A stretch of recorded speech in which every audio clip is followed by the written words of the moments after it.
接下来。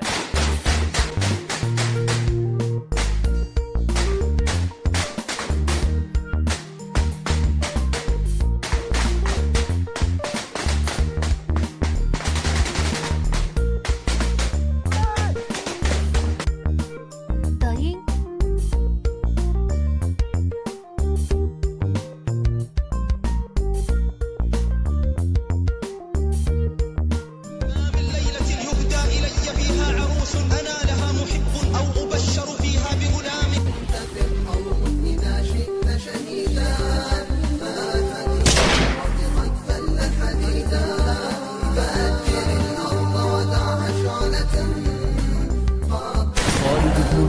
أشجاع فأنت أشجع من ليث غضنفر يذود عن أشبالي لقد شهدت كذا وكذا زحفا ما في جسدي موضع إلا وفيه ضربة سيف أو طعنة رمح أو رمية سهم إن روح أبي سليمان وريحانه ليوجدان دائما وأبدا حيث تصهر أو قصاصا.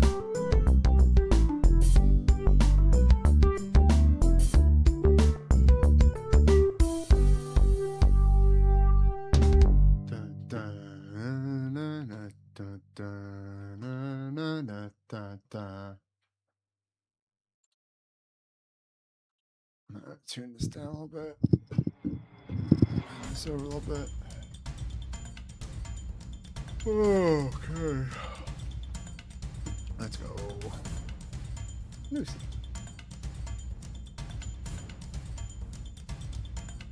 Looks will work. Good. That still works. That's good.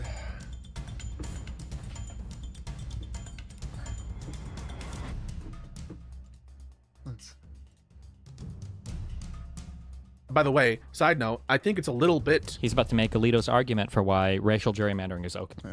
And, before I should say low entropy. This is like a... It's a high friction... I think if I say low entropy, I don't know if that makes sense to most people. There's a lot that it takes to stay in the lib-left movement right now, because you're being assailed from all sides. And if you want to say fuck it, and you want to drop out into these other types of communities, these other types of communities are much easier to be a part of, and they will welcome you with open arms. So to like remain like a center left lib right now, like you have to be of the mindset that like maybe just taxing the billionaires is not the solution to everything. Maybe pulling all of our funding and cutting completely our relationship with Israel is not like the right approach to politics. That maybe abolishing every single department that we don't like the Department of Defense and ICE and everything, maybe just abolishing everything isn't actually the way to go. Maybe the FC files doesn't show that every single high-level politician is like a serial rapist, child molester. Maybe like it's just like a lot of things that are. There's just like, it's a lot of. I don't want to say nuance because that sounds like self-sucking, but there's just like a lot of like complicated positions you have to hold. But if you say fuck it and you're like fuck this. She has no. She's not gonna make a decision. Are you, honey? There you go. That's good. Right there. If you can manage not to move too much, this will be fine. Shit, dude. And then you want to drop out into another one of these spaces, like the lefty slopulous spaces. Oh my God, everything in the world makes sense now. Every billionaire is evil. All of them are controlling everything, and Israel. My homes are expensive because of BlackRock, big corporations. My healthcare is expensive because of big pharma. You know, that's why the UNH guy had to get Luigi'd, I guess. I can see that MAGA and all these people are existential evil threats. All politicians are the exact same. That's why we need like Bernie Sanders and the DSA, because they're much better and pure people. Like everything is just so simple and easy. Billionaire tax will fix our problems. All of the affordability issues will go away if Israel just stops buying our homes. Like everything just becomes so simple. They're like much easier places to be in. So the second somebody like, if you slip out, and it takes a lot to like keep somebody in, like I feel like this moderate left, probably the Never Trumpers probably have similar issues, but I don't engage with a lot of them. It's just like a lot of like stuff to stay in that lib left position. But as soon as you fall into the other side, like all of the myths, all of the grand narratives, all the stories, including interpersonal ones, or personal ones, I guess you could just say, like stories about the evil, you know, lib left people. They just, it's just so easy. Yeah. On a daily basis, but ultimately we do so in the service of political ideologies. So you do it, in the name of some hybrid of progressivism and liberalism. Steven does it in a more, I think, center-left. Everything I just said about the like the slopulist far lefty shit applies tenfold to the MAGA shit too. That it's so easy once you realize it's the deep state is responsible for all of your fucking problems, and it's all evil what's Dems up, Jets? and Yes, we're Marxists free. and colleges and everything else, and I'm women and unbanned. everything. Yeah. left liberalism. Thank I God, do it in a Jesus center Christ. right, in the name of I a was center right actually neoconservative. Giga triggered about getting banned for the bullshit that I got banned for. So I am happy. Tribalism, How you which is doing, Jets? not How was your popular, day? by the way, but I still believe in it anyways. And so that's what we're doing. So Stephen or his audience baiting a conversation about fun your next couple anti-Semitism days. and Let me having dog shit argumentation, and then me talking about it. Yeah, sure, they quote unquote manipulated me into calling them fucking idiots. Like, congratulations. Okay. Do you feel better? No. Like, I'm not trying to be No, nasty. I still got more content to do before I feel better. Okay, well, listen, I don't take any umbrage with you going hard or anything. I'm not trying to be like police you or do anything like that. And I also don't try to like police other people and content creators and like be weaselly behind the scenes to you know, force people to comply with my standards of interactions. I would never presume to do that, right? Like, people are adults. I assume that they are going to make their own choices, and I don't control them, right? And Like, this is such a weak-ass, spineless cuck position of, like, I don't want to control what anybody does for their... Like, what are you even talking about? Like, nobody is saying that, like, you're not allowed to talk to this guy because he's a meanie. It's just, like, what is your political... I got banned twice this year for inauthentic behavior, but I think it was just my ad preventing... yeah, it wouldn't surprise me if it was an extension like that doing it. That wouldn't surprise me. Yo, what's up, Quorum? Can we finally end our hunger strike for fields? Yes, we're done. You can eat. Go ahead, Quorum. Have a bite for me. I am free. Although it's still glitching out, which is funny, but that'll be fixed. I don't give a shit about that. I'm just happy I can yell at people again because there's been so much fucking drama I haven't been able to participate in. And the worst part is I do have a super secret Twitter account that I actually don't use anymore, but it's like my original Twitter account that I made like way back in the day that I always have for a backup in case I get like giga banned, but I don't want to use it like while have an appeal or something like that up and get like tagged for ban evasion because that would be a stupid fucking way. Severe cache unblock. Yeah, that wouldn't surprise me. Did you did it stop banning you or did you stop using the extension? coalition. Like, that's a super normal, reasonable thing. Like, if you were constantly all day platforming like neo-Nazis or Trump worshippers on your stream and you were just like palling around with them, and not palling around with them like playing games or whatever, but like just having them give their political takes, and you weren't really challenging, you weren't agreeing with them, and you were kind of like just like, you know, tacitly endorsing them or maybe agreeing with them or whatever. Like, at some point people are like, are you liberal? Or like, are you part of this political coalition, or are you like on the other team? Like, it's so weird, this like concept. Honestly, the shitty thing is I've been on a 2-day work trip where I haven't really had that much time to keep up on it. So I don't even know, like, where should do you have any idea where I should start for it? I mean, I feel like, what was the most recent big convo that happened?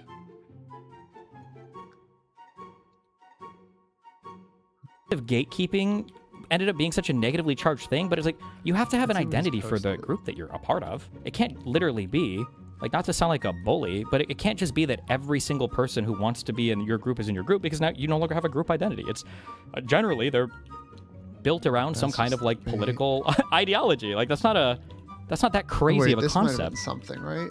What was this? Why is moderation not a benefit for the Conservative Party? Yes, stuff where it's like, past this, I don't know how much more helps. Like, I don't know. Oh yeah, I want to watch this one. Anything else, or like actually be on Wick, I'll be able to find it. This debate, I feel like, was, I don't know where to start. Start on the DSA convo with Live and Learn, and yep, exactly. Yeah, that's where it's going. I don't know. It's fucking weird. Favorite sample from Oh, damn, look at that. congressional report on Russian meddling in the 2016 election was of the communities of the. Let's see what he's put out recently.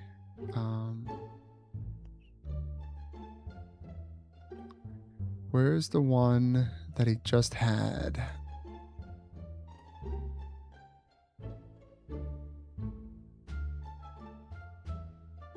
This one? Or wait. Ah, here it is. Let's watch this one for a little bit. Was that you already? I'm not sure. 7. Anything else? Yeah, that's it. And also, for the first time, one of the few... Wait.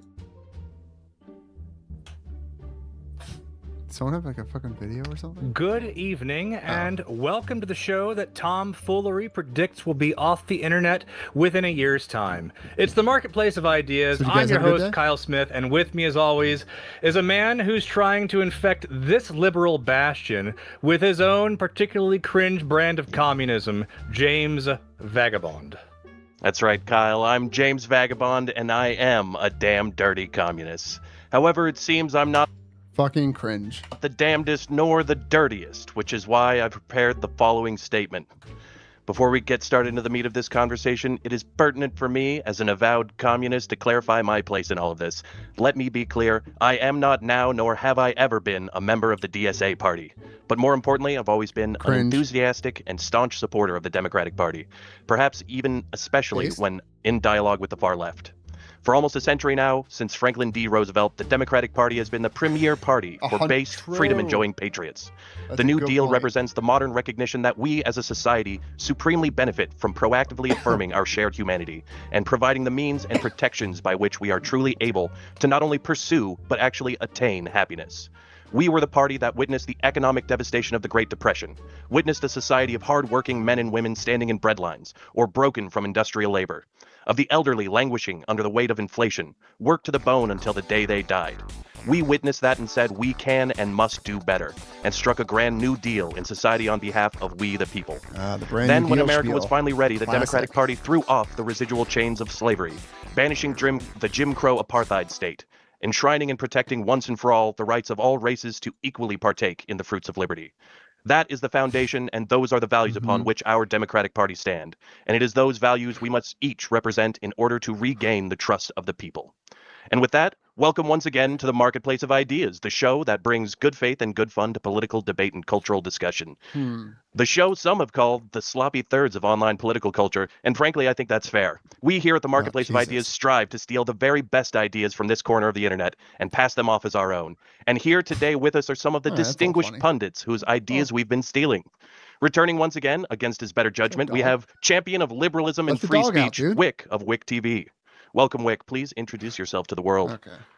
About yourself. Hydrola politics has been So Blah, much blah. like with here. I don't care. Make it big so I can see it. Hell yeah. MAGA poses a cataclysmic threat to our nation, so we need the broadest coalition possible, even if that means welcoming the socialists, commies, and Wait, even is Nazi. this the same fucking video that I was thinking about? Hold on a second. I feel like I'm tripping. Videos.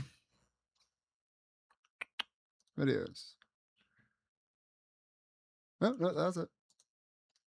Oyster farmers into the party. Well, Wick, my Is that a straw expectation man? is that this is, I Is think it? so personally. I think that it's but I would expect that you might have some I just got here. Does user think Pisco is anti-Semitic? Nah, probably not. No, not really. disagreement. In spite of that disagreement with that stance, though, can you find the legitimacy within this stance? MAGA is such an existential threat to our country that we do have to accept help from corners and ally ourselves with corners we would otherwise, in better conditions, be adverse to working with. We need to do it, however, because if we don't, Why is that? we will not survive. Democracy will not survive, and nothing we do in the future will matter because we will lose today. And the long term does not matter if the short term, Oh, does that need if to you be die on? in the short term. So that's my statement. Yeah, well said. But what do you actually believe? I actually believe that one of the surest that MAGA is a cataclysmic threat, but one of the surest ways to ensure that it still has pull in American politics for decades to come is by lowering our standards, by disregarding the threat of the far left, and by deciding that we are willing to do whatever it takes to win. By lowering our integrity, we make it so Maybe that'll work now. low information voters have a harder time distinguishing between the right and the left, and therefore it's going to make it harder to win in the future. So, Yeah, that makes sense to me. I think it's That's a stance a lot of people can see the legitimacy of. We don't want to associate with Nazis if we don't have to, and it would seem that we may not. But we'll get into things a little bit more later. For now, I'd like to move on. Jola, if you could please read from your scroll. The DSA is poised. Oh yeah, Jola. This is what some of the drama was. This guy was coming in talking to Destiny, pretending to be like a normal, liberal Democrat, but in fact, he's been like an anti-fan for a couple years, and he's like a hardcore DSA fucking tanky kid who's trying to do like the whole subversive, go into other people's communities and try and sane wash their crazy ideas. It's crazy. To swallow the Democratic Party. Oh yeah. Whole. Oh yeah. And we'll be stuck voting for Hassan Piker for president by 2028. All right. Find the legitimacy to that claim if you can, Jola. The Democratic Party is going to be overcome by the DSA like it's a growing cancer, and we're going to be hoodwinked by the same radical forces that MAGA did. That's essentially the big argument. Sure. Terrifying, yeah. Now, what do you find any legitimacy to that claim? My expectation is that you might disagree with it.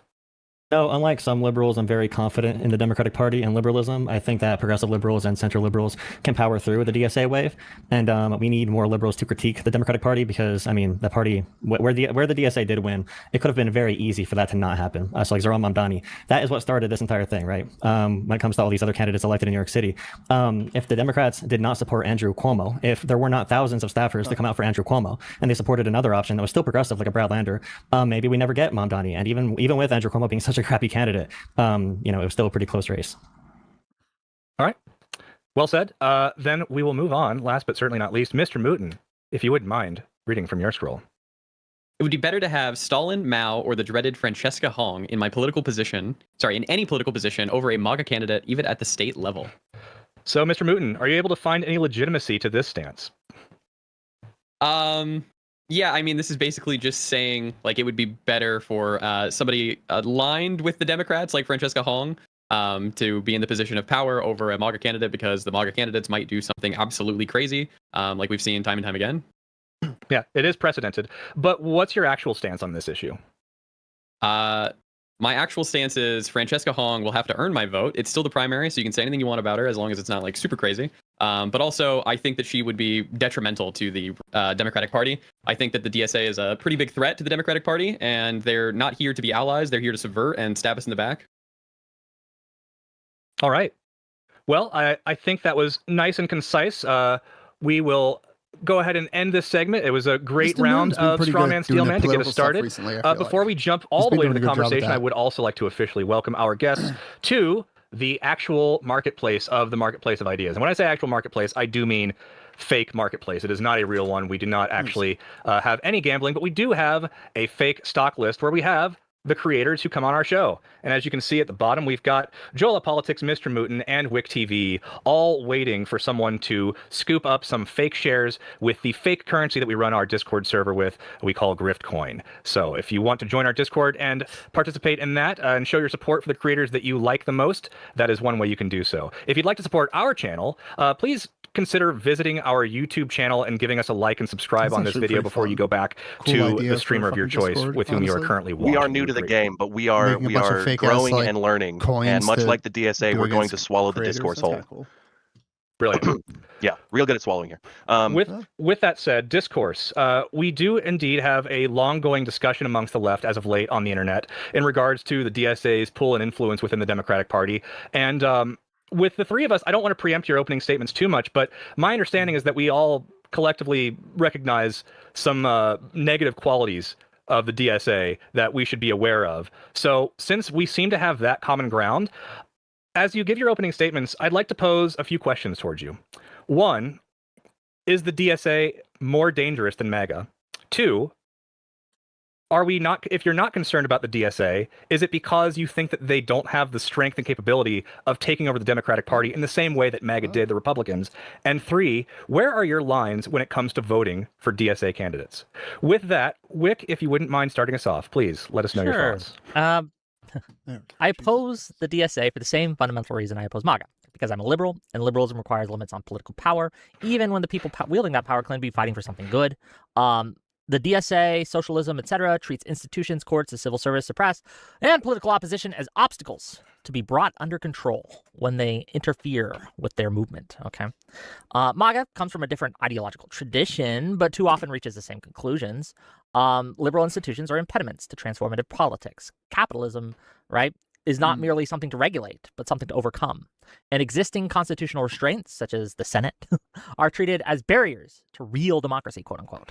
And I reject both of MAGA's framing of this, and I reject the socialist framing of this. I don't want a right-wing government powerful enough to impose its vision of America on anyone else, and I don't want a socialist government powerful enough to impose its vision either. I think people are taking DSA as a threat not as seriously as they should. Not to say that we're going to snap our fingers and wake up tomorrow in their socialist utopia hellhole thing, right, where they've subverted the Democratic Party. But the hour is later than you think. They already have a lot of influence in media, academia, and with staffers, the staffer class, right, in politics. And it's a real problem, and we need to wake up and just take a stand. Just draw some lines. Don't be one of these weirdos who says, yeah, I would vote for Mao over Trump. No, you wouldn't, and you shouldn't. Don't vote for the mass murderer killing person, right? Don't vote for the rapist. Don't vote for the person who wants to abolish the Senate and the police. You can not give them your vote. You have free will. Make that choice. Anyway, yep, that's me. Beautiful. Much appreciated, Wick. Thank you so much for being here once again with us. Jola, would you mind giving us your opening statement on the matter? So I don't think DSA is as dangerous for a couple of reasons. So number one, it is their lack of ability to get power, but also who the DSA really is. Now, MAGA is made up of radical, 50-plus-year-olds, maybe between the ages of 45 and 70 around, the generation that was lead poisoned the most. They are very stuck in their ways. They're going to be like that forever. These are the people that supported George Bush when he was saying crazy shit like, it's a holy conquest for us to go into Iraq. These people are not going to ever change. But the young people, I know people who were probably DSA adjacent when they were in their 18s, 20s, 30s, especially during, who are older now, especially during Vietnam protests, who very quickly, and they were radical hippies and whatever, who very quickly voted as just normal liberals as they got older. The DSA is a bunch of kids, and there are very deep issues on just the social environment around the DSA and the Democratic Party in organizing circles that make it really easy to get young people attracted to the DSA, which is something we can go into at a different time in the conversation. And also, their ability to get power. America, they conflict with everything that has ever been America. So I really don't think they can ride with the culture. Republicans can have the majority white Christian football culture, and the DSA can barely even talk about Thanksgiving. So. Okay, well, much appreciated. Thank you so much for that, Jola. And Mr. Mooten, if you would be so kind, give us your opening statement as well. Yeah, my opening's going to be pretty short and sweet. The DSA have wacky policies. It's voted on. They have a national committee every 2 years or 4 years. I can't remember that off the top of my head which one it is. And that's what these people want. They want to abolish the police. They want to get rid of the Senate. They want to have open borders. So why should we not be scared of them? They're telling you exactly what they want to do. I don't understand people who are like, oh, well, they won't be able to do it, blah, blah, blah. These people are at a... True. That is one of my biggest fucking issues with all of this. It's the fact that they just don't think it's that dangerous, I guess, and I don't get that. Crucial point where you kind of need to kill the baby in the crib, in my opinion. Yeah. Okay, so a couple marks of disagreement there, but hopefully it will be a better discussion for it. With that, we'll open up the discussion.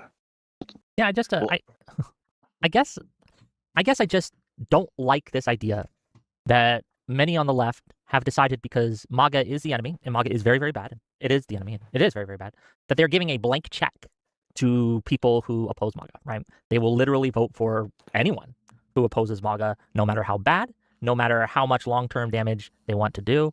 And I understand, right? A lot of people are trying to kind of minimize the damage that the DSA could do if they were to gain power, by saying things like, well, as Mooten said, right? They just won't have enough power to implement the policies that they actually want. Yeah, but you wouldn't vote for someone who's like, my policy position is I'm going to kill you. But don't worry, I don't have the votes right now to do that, right? You never vote for someone like that, because in the off chance something happens and they would get that power, you know what they're going to do. Just don't do it. I don't understand. And this is to you, Jola. I see you running cover all the time for these people, right? Like this soft cover of, don't worry about them. They're not that bad. They're all just a bunch of kids. And we need to have a discussion of how much they've already infiltrated these spaces, right? It's really bad. My issue largely is that I don't see people like you, Wick, criticizing the Democratic Party. I know we've had this discussion before, but if you go to a local Democratic Party like Democratic Committee or whatever, Democratic Committee, I don't want to give away, we'll blow my cover, Democratic Committee, but it's going to be a bunch of 45-plus-year-olds. It's going to be maybe the average age might be 60, 70, 80. So there are people literally in cities who are from more affluent, white backgrounds or whatever backgrounds, where they can afford to pay dues, or they just go to the meetings for fun because their friends go. And it's the only place where there's organizing happening where it's going to be younger people. Now, Democrats can either say the DSA is a cancer and all this crazy stuff about it, or they can try to compete with DSA DSA where they are very effective. And my question is largely, and I wish we had someone involved in like direct DSA. I don't know much about what DSA does to know if there's anything they do in particular that can replicate that. If that's just going to be where all the college age people go naturally, if many of them do that, yeah, it's really difficult to find that balance. I feel like we can defeat the DSA rather easily. I genuinely, and I know people say I'm a secret DSA agent. I think people saying that about me is honestly part of the brain rot, the Hassan derangement syndrome happening online. If you think I'm not going to be your ally in your because they're viewed as progressive. Yeah, because they skinwalk that when it's convenient. I think it's good now. It does seem like that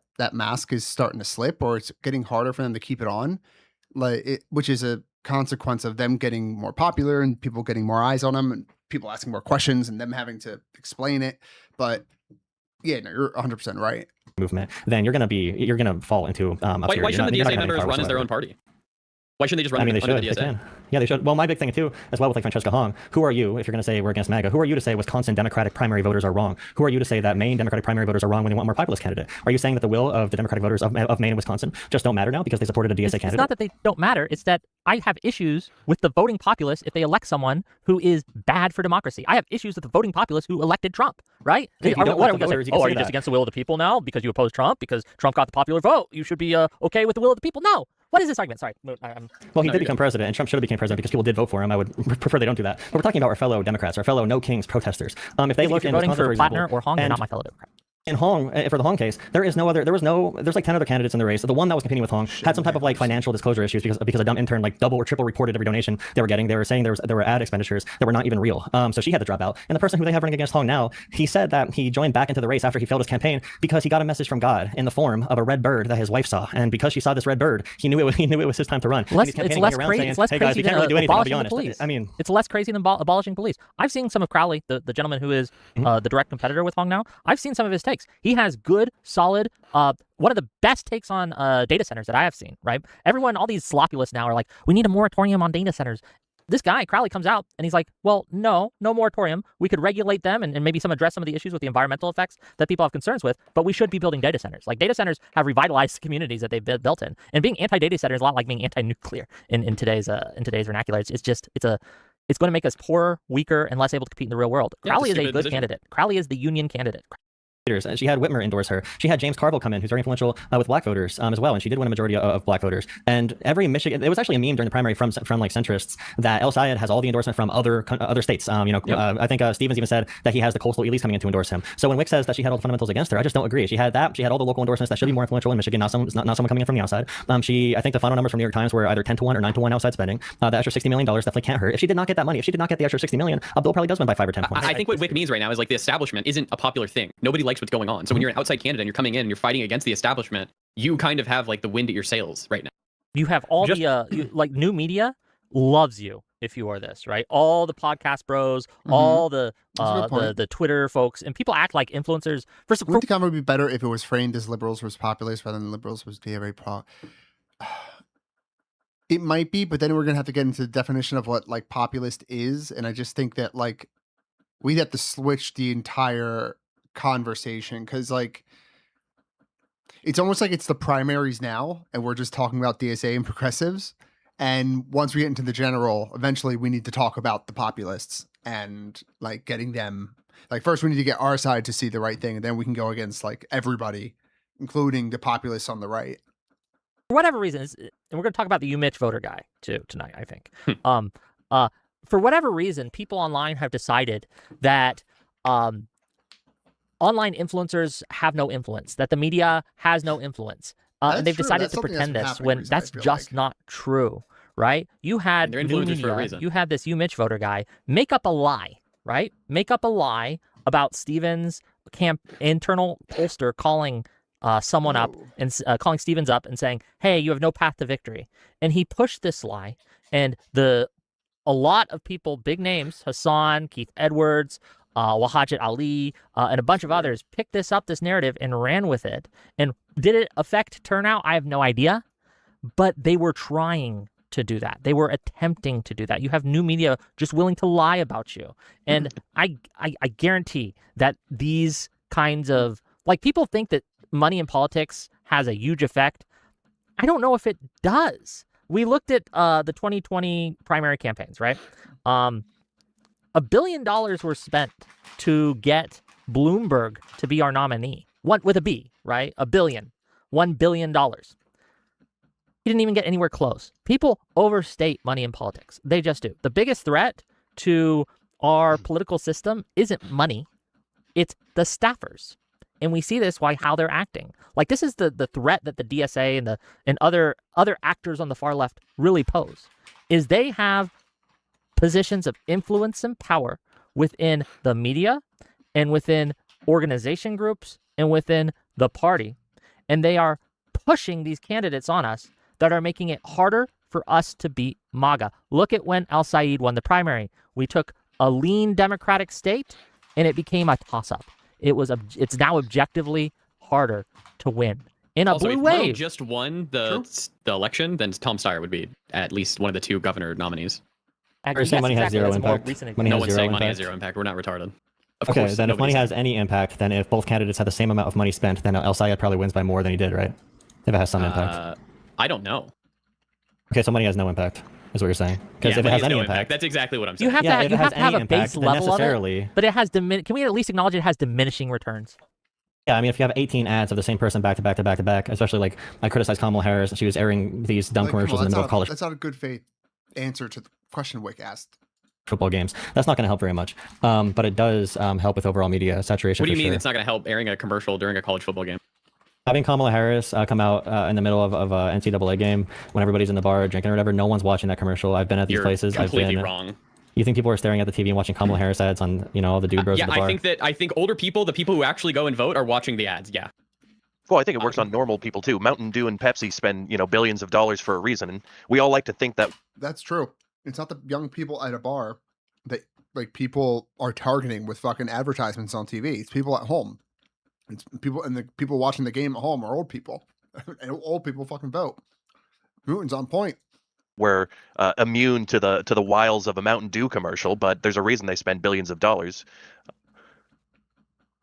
I would also like to say that I think Wick was really spot on here in that the new media landscape, in my opinion, is the biggest piece that people are missing in all of this, which is the ability of and it kind of ties to money in a certain case where each person, all of the people fighting for attention and relevance and therefore some amount of power and money they're not necessarily doing it for forthright reasons. They're not doing it necessarily because they purely believe in some political ideology. Instead, it's something more of an attention economy where the most bombastic, or in the case of like the DSA and the political landscape, people promise the moon and they don't have to deliver anything. And so they get to use this sort of rocket fuel in the social media landscape to get attention. And we've seen it in MAGA once they actually get the reins of power, they can't deliver on anything.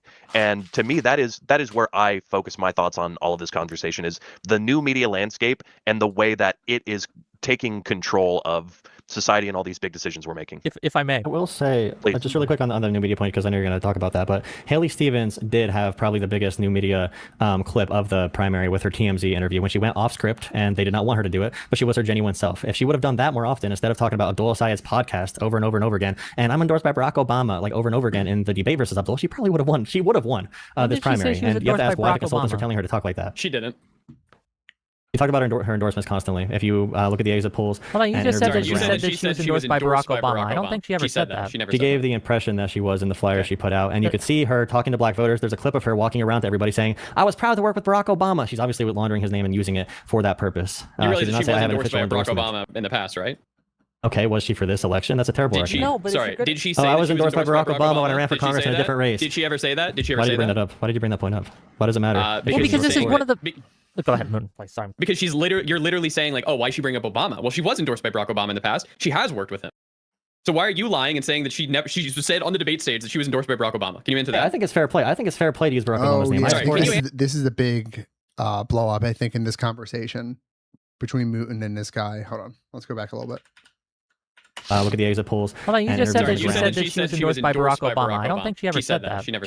But she was her genuine self. If she the new media point, because I know you're conversation is the new media landscape and the way that it is taking control of society and all these big decisions we're making. If I may, I will say, Please. just really quick on the new media point, because I know you're going to talk about that, but Haley Stevens did have probably the biggest new media clip of the primary with her TMZ interview when she went off script and they did not want her to do it, but she was her genuine self. If she would have done that more often, instead of talking about Abdul Sayed's podcast over and over and over again, and I'm endorsed by Barack Obama, like over and over again in the debate versus Abdul, she probably would have won. She would have won this primary. And you have to ask why the consultants are telling her to talk like that. She didn't. And this is a perfect encapsulation of why these DSA people are the fucking worst. Why you can't trust them. Why they shouldn't be trusted. Sorry, that's gross. But this is a perfect example. Just listen to this. You talk about her endorsements constantly. If you look at the exit polls. Well, you just said that she said that she was endorsed by Barack Obama. I don't think she ever said that. She gave the impression that she was in the flyer she put out, and you could see her talking to black voters. There's a clip of her walking around to everybody saying, "I was proud to work with Barack Obama." She's obviously laundering his name and using it for that purpose. You realize that she was endorsed by Barack Obama in the past, right? Okay, was she for this election? That's a terrible argument. No, but sorry, did she say I was endorsed by Barack Obama when I ran for Congress in a different race. Did she ever say that? Did she ever Why say did you bring that? that up? Why did you bring that point up? Why does it matter? Because this is one of the... Go ahead, Moon. Sorry. Because you're literally saying like, oh, why she bring up Obama? Well, she was endorsed by Barack Obama in the past. She has worked with him. So why are you lying and saying that she said on the debate stage that she was endorsed by Barack Obama? Can you answer that? I think it's fair play. I think it's fair play to use Barack Obama's name. Sorry, can you answer that? Why you lied and said that she was endorsed by Barack Obama on the debate stage? Were you wrong? Okay, I didn't say on the debate stage. She gave the impression when she was talking to voters. Were you wrong? Yes or no? I was super wrong. Good. Pulling some Pisco stuff. Okay, so in the debate with Haley versus Abdul, he gave answers to questions on things like green energy, and also about the air pollution, about the sensors. They're going to detect air quality, how we can make sure that we monitor that from different corporations. And she went on a story about like, I'm endorsed by the Attorney General, I'm endorsed by Whitmer because I'm going to bring home a future for people like you. It's just a different kind of politics. She sounded great off script, and she kept bringing up Abdul's podcast over and over and over again. Why would she bring that up so many times? She had terrible advisors, and the one time she did a genuine appearance in front of media, she went off script with TMZ. She got by far the biggest media clip of the entire primary.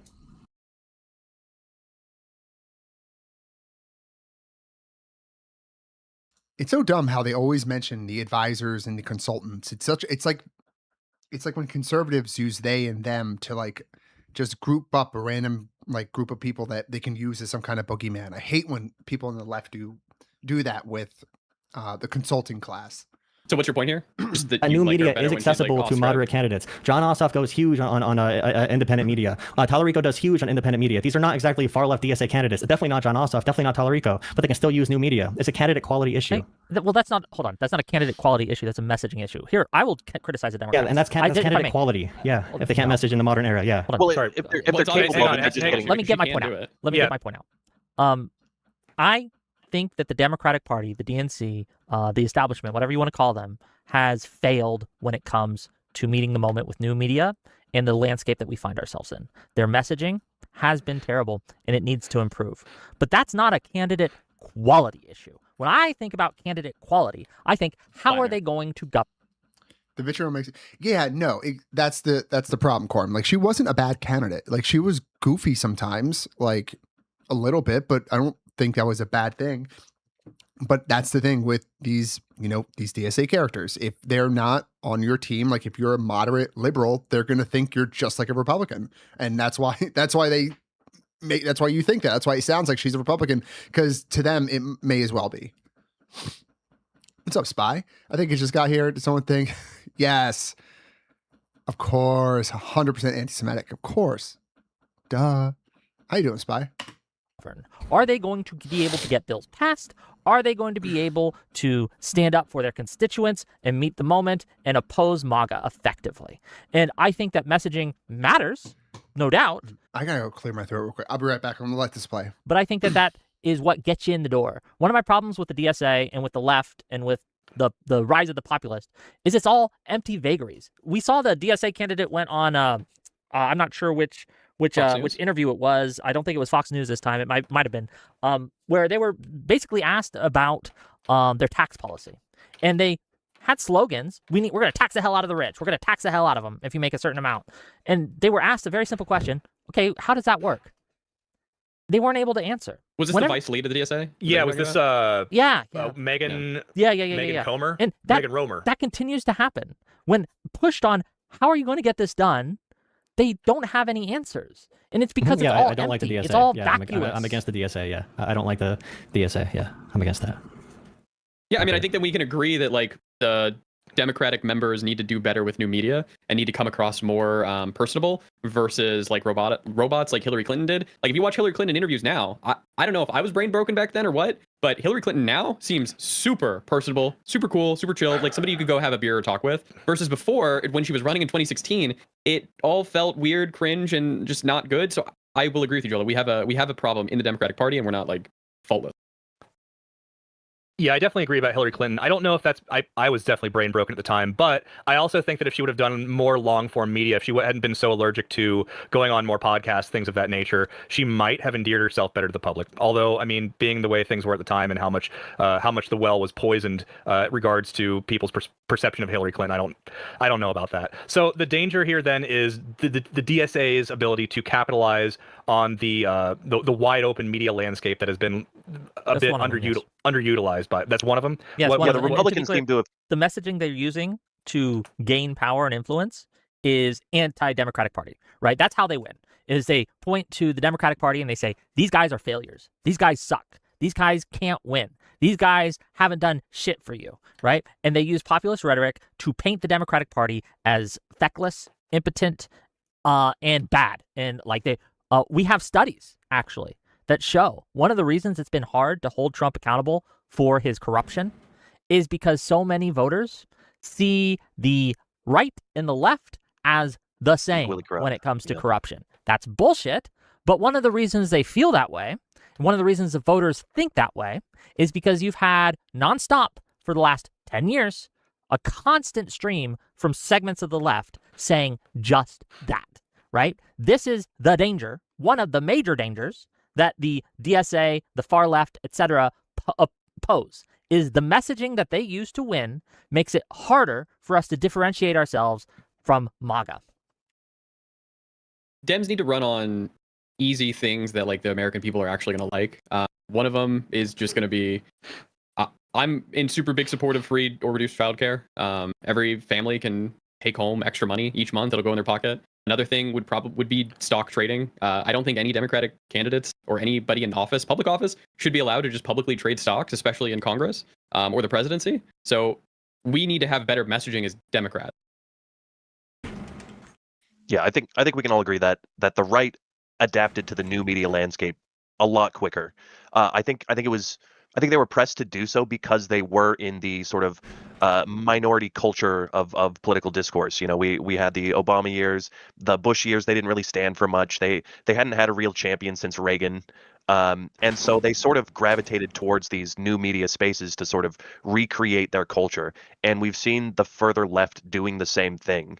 And my big worry here is, you know, maybe there is no solution because of the modern media landscape and because it prefers the rocket fuel conversations, the big promises and the easy money, the easy solutions at the snap of the finger. Like Wick says, if we just get rid of the liberal systems in our way, then we can just, you know, usher in our great new society. And I'm worried that there is a long-term, maybe unsolvable problem of real solutions, moderate solutions, safe solutions that don't solve everything instantly easily, don't have a selling point in the modern media landscape. And I'm not sure what's going to bring us back from that. I think when you're running, you just say all the sloppulous shit, and then when you actually get to Congress, you have to really govern. I don't want. I've heard that strategy going around. I don't like that. I'm cynical enough. That I'll vote for someone even if I know they're doing that. Like if Gavin Newsom starts promising some sloppulism and he's our presidential candidate, I'm pulling that lever every time. But so I don't like that either, Wick. But I think that you probably have to like pick your sloppulism and go in like that method. Obviously, you shouldn't just do everything. Like you're like anybody who wants Boromir. to ban data centers is stupid. Yeah, you're like Boromir though, right? You're looking at the One Ring, you're holding it in your hand, and you're like, I can use it to help. I can use it to win. No, cast that shit in the fire, bro.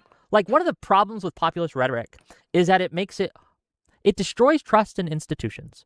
Populism has to have an us versus them dynamic. Otherwise, it's not populism. Sure, right? But if our allies all have the fucking One Ring, we have to, or sorry, our enemies all have the One Ring. Like we're gonna have to use it too, Wick. I don't agree, and I think that this idea that we have to destroy the trust in our institutions so that we can somehow build back trust in our institutions isn't going to work. One of the reasons our democracy in America works has been our institutions, right? They have helped us grow and helped the American-style democracy project really take off and be the best in the world. And one of the biggest reasons MAGA is winning is because the trust in science is all-time low, trust in media is at an all-time low, trust in academia is at an all-time low, trust in Congress is at an all-time low, trust in the executive is at an all-time low, right? Like, if we want to get out of the MAGA era... Don't judge me. Okay, you're allowed to judge me, but listen, I just got back from a 3-day work trip. Give me a break. Have to... I'm not going to be streaming for too long. ...to actually defend... Tomorrow we're back to normal. ...our institutions and say, no... Sorry, sir. That especially now that I got unbanned from Twitter. Holy shit, my mood is so back, boys. Rando college graduate with a bachelor's in communications does not actually know how to solve these problems. But that 60-year-old who's worked in this industry for his... Now I can yell at people on Twitter again and get into conversations again. Holy shit. So happy I was unbanned. Holy shit. His entire life might have a solution or two, right? Sure, then our Democratic candidates need to actually go on stage and say that. Yes, no, like that's why I said we have a nobody's messaging problem. Yes, you're right, you're right. Sure. But it's not. But it's hard to win primaries saying that because of the populist wave.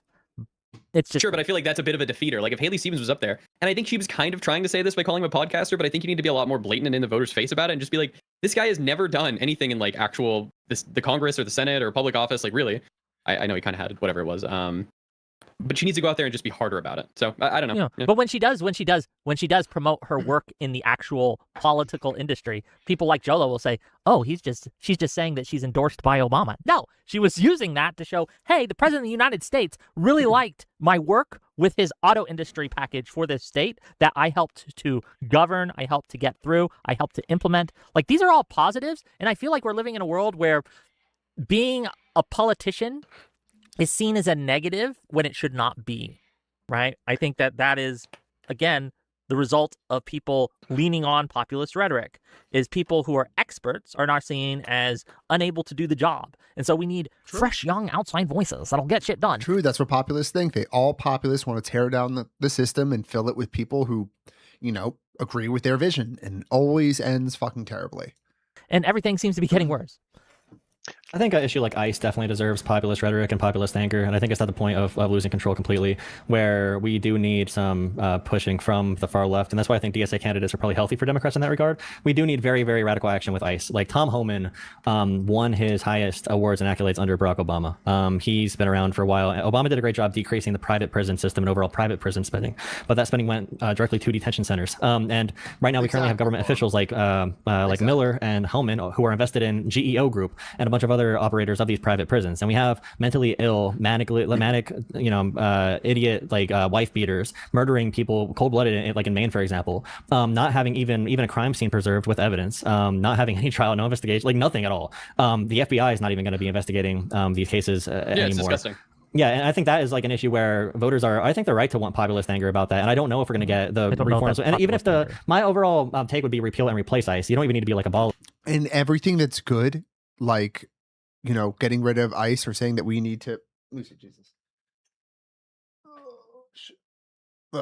Okay.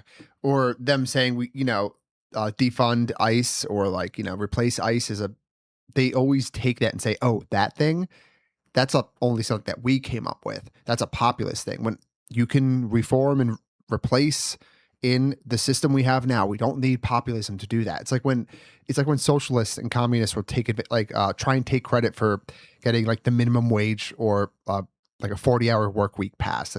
But no, it was liberals in a liberal democracy that got that passed.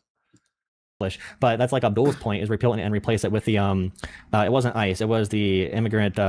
He does say abolish ICE, but yeah, what he means is repeal and replace, which I think is what most people INS, want. Was it? Immigration and Naturalization Services? You say that's what most people want, and I agree with you.